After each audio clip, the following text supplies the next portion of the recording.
whether it's music or 3D or imagery. Um, Yeah. hey, and then riffing on Ready Player Two, so the number seven's kind of relevant, and of course we're not in spoiler zone here, but hey, is this random? Is there some significance to this? Like the number three in Ready Player One, three is a magic number. Number seven is a number that comes up a lot in pop culture and in video games. And kind of collecting seven pieces of something is something that would come up in Dungeons and Dragons modules, and also in like Sonic the Hedgehog had seven Chaos Emeralds that were red, yellow, blue, cyan, white, purple, and green. And once you collected all of them, that's what you had to do to, I think, defeat Dr. Eggman and win the challenge. But there are a lot of quests that involve the number seven, and some songs that involve the number seven. And so I saw that was a way to weave all those things into the story and have a kind of a connecting element between them. So it'll make sense what I'm talking about once people out there read the book. But yeah, no, the number seven was a big influence. So hey, with Ready Player One, I think a lot of people who'd never worn a VR headset got exposure to the tech and to your vision through the book and through the movie. And part of the fun, I imagine, of being a sci-fi writer is you're also a futurist in a way. I mean, that's part of the gig of being a sci-fi writer, which sounds really fun. And I think, in Ready Player 2, I think you go even a little further, and there's some really exciting kind of vision going beyond that. When we at ROBLOX, we kind of done the same thing. We've had vision for 15 years, and it takes a lot of time for some of these things to become reality. But when they do, it's super satisfying. And I'm wondering for you, how's it feel when you see some things in real life come true, after you've written about them? Well, it's gratifying, but I don't automatically assume that it was my book that helped inspire it, unless sometimes, like with the Oculus Rift, the people who worked on that told me in person that some things from Ready Player One had inspired them. But it's so much easier when you're a writer to just write. Wouldn't it be cool? Than it is to actually make it. It's like easy for me to design an amazing video game in a story. Yeah. But as you know, it's much harder to actually make the real thing. I think that could be a good thing, though, right? Because us technologists, we can get locked in by how difficult it is to build stuff. Where writers and futurists, you have the freedom of the written word, right? There's no limit to what you can imagine. And then the technologists more have to figure out, can we really build it? Right.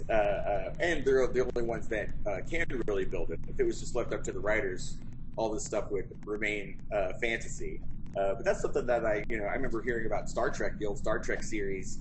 They had those doors that would open automatically, and that's what inspired those doors in grocery stores. Like people at home saw that, and then real engineers went and made it work. So science fiction has always kind of played that role of what extrapolating where our technology might go. But yeah, that's one of the funnest parts of being a science fiction writer, is imagining where the technology will lead us, and then how the technology, once it arrives, is going to affect people's day-to-day lives. I love it, because I think it's the best form of brainstorming is unencumbered brainstorming, without limit. And I think that's a little bit of what you do in your book. So nice job. Thank you. Almost like we're taking technology and then we go to pop culture at the same time, like in Ready Player One and now Ready Player Two.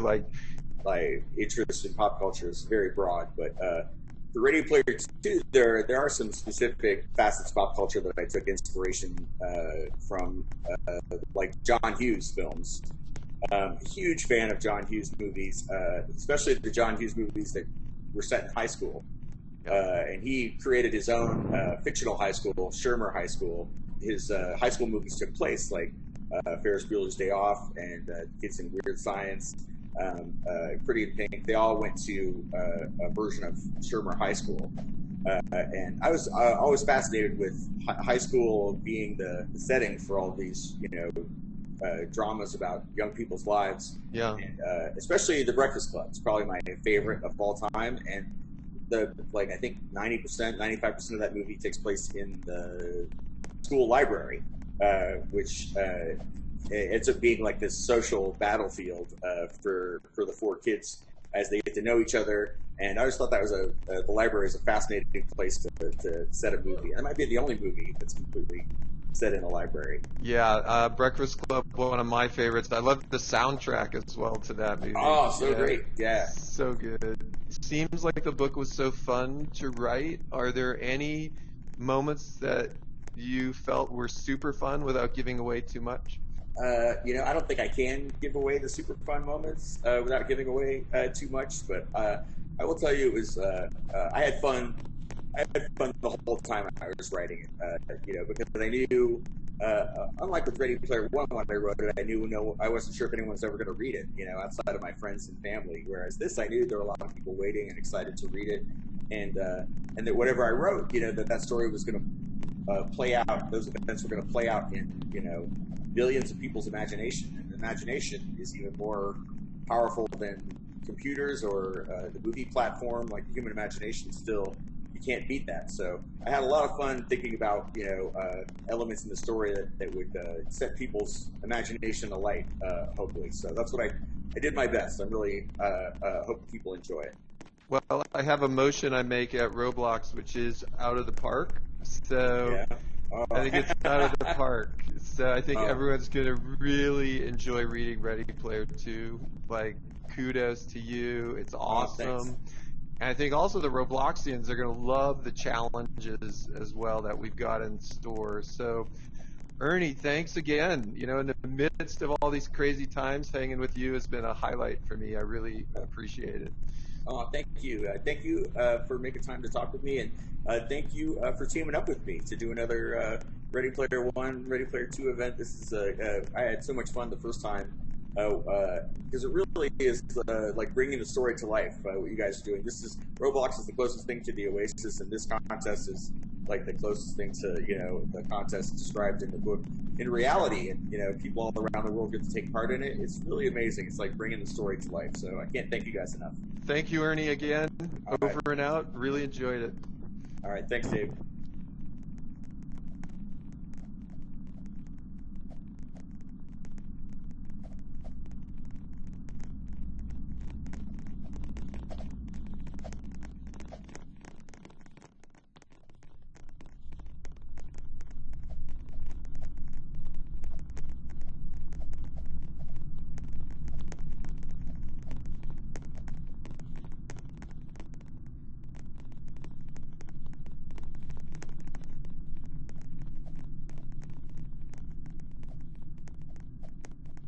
Hey, this is Dave Bazuki, CEO, founder of ROBLOX, and I'm here with Ernie Klein. Hey, Ernie.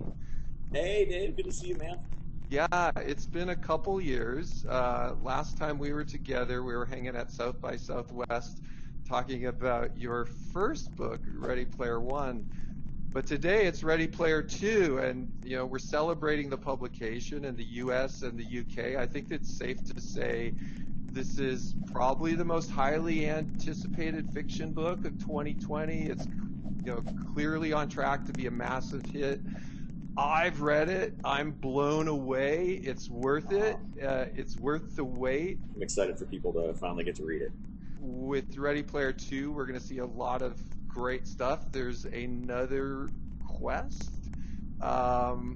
There's some technical advancements that Halliday left for Wade that could change a lot of things. We've got a lot of action. I think, it's not just the future of the Oasis, it's even a bigger future at stake. Because you're a visionary and you're thinking about VR all the time, I think there may be even hints and advancements there. So there's a lot in this thing coming. It's lots happened since I wrote the first book. I sold it back in 2010, so it's been 10 years, and the whole landscape of VR has changed since then. So there was a lot to take into consideration when I was writing Ready Player 2. The event we did on ROBLOX in 2018 had 13 million people participate. I think it's fair to say this is going to be even bigger. that first Roblox event was amazing, and I heard about it from people all around the world were excited about it. And my eldest daughter, had been playing Roblox for years, so it was really exciting to have Ready Player One take over her favorite game for a while and have her compete in the contest. I warned her she couldn't win, which disappointed her, but she still had fun participating. Yeah, I think when we talked at South by Southwest, you hinted a little about your daughter. I'm flattered to hear she's hanging on Roblox in the midst of all that's going on right now. So thank you for sharing that with us. It's been a huge boon for, I think, kids everywhere, just because it's like the Oasis. It's the closest thing to the Oasis that kids have right now. And just being able to jump in to Roblox whenever they get bored and be with their friends and spend time together in a virtual space has been really therapeutic. So you guys are doing good work.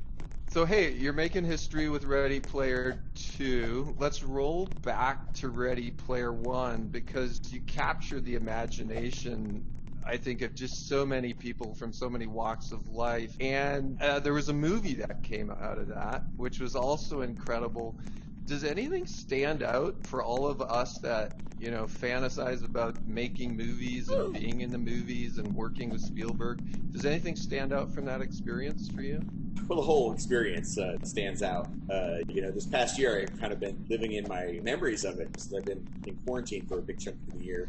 I spent a lot of time thinking about what a great year 2018 was and how it just exceeded all my expectations. You know, really what you imagine making a movie with Steven Spielberg is it's really like that. You know, it's like a dream come true, and I got to see so many things that were in my book, you know, brought to life, including the stacks, you know, like this idea of stacked trailers that I built in my imagination ended up getting built for real. So that stands out to me. I remember driving towards Leavesden Studio in London and seeing the stacks on the skyline for real, and engineers had built this thing that I had just imagined. When you have this in your imagination and then all of a sudden you see it in the movie in real life, how does that feel? Was it at the point of your imagination, beyond your imagination? Like, how do the two line up there? Well, you know, in my imagination, I don't drill down into all the minute details the way that they do when they make a movie. You have to dress the sets and imagine everything. So I could walk up into any one of these stacks of trailers and go into any trailer, and the whole trailer, you know, looked like somebody lived there.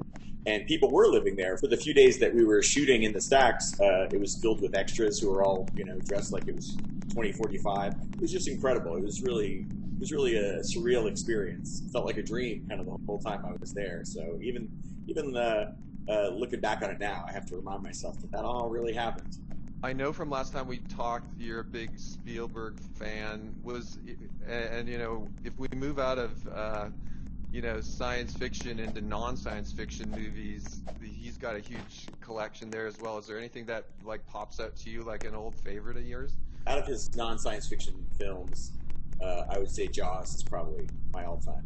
That movie, I remember seeing it and being scared in the movie theater with my parents. Yeah, everyone was, yeah. Was there anything in that movie that you thought like stuck out to you? Favorite line, anything from it? You're gonna need a bigger boat is the line that I always quote all the time. Whenever the tools at hand are not sufficient, that's the quote that I always draw upon.